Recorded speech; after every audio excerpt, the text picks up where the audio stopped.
Hi everybody, we're here with Edmonton Short Film Festival and Eric Spoeth. Yes.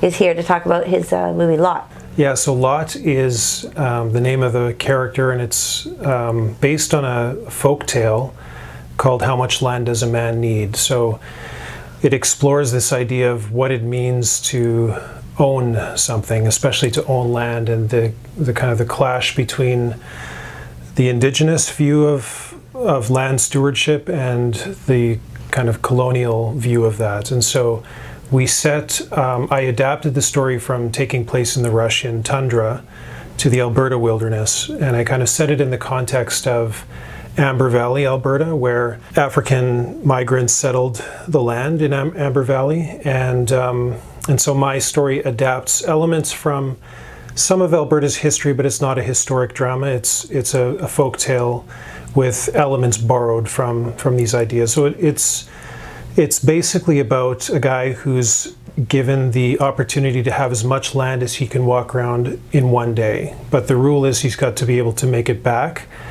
to the starting point by sunset, or he loses everything. Where did you find that story?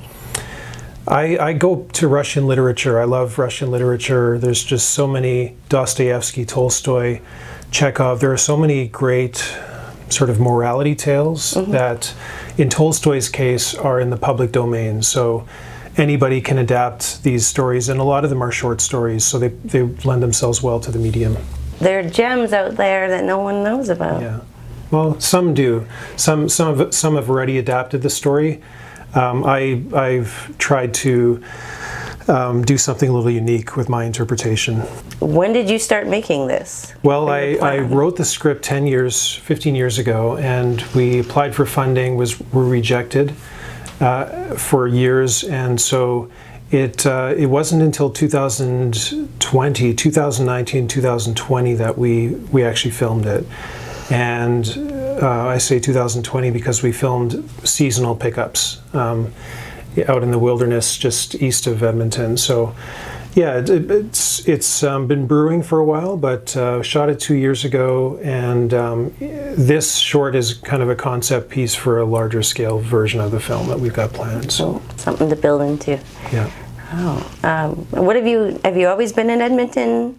Are you from Alberta? Yeah, so I was born in Calgary, and I've lived in various parts of Alberta. I went to film school in Australia, and I lived there for a year.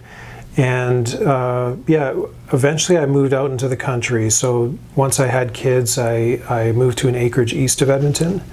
And so that's where I have my studio, that's where I do my editing. I still work in the industry in Edmonton and Calgary whenever there's a shoot, but home is the country for me right now.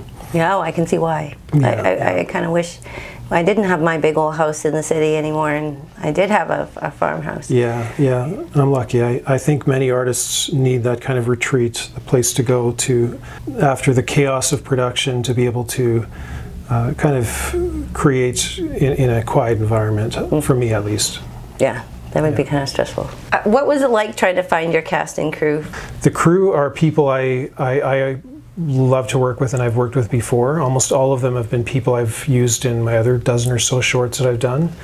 My cast were harder. I did draw from a lot of local indigenous talent. So Saddle Lake Cree Nation are my neighbors where I live, and so there was a lot of interest from budding actors, extras from that community in my movie. I also most of my cast though were from Vancouver. So Ray Thunderchild is one of the principals. Max Boateng plays the lead. Carlo Yu. Very multicultural cast as well. But yeah, most of them were from Vancouver, with a lot of extras from the local area. Interesting, everybody. Well, this is just one of our films that we're going to get to watch today, and we'll see how everybody has comments after that. Can't wait to see how it goes after. Thank you. So do I.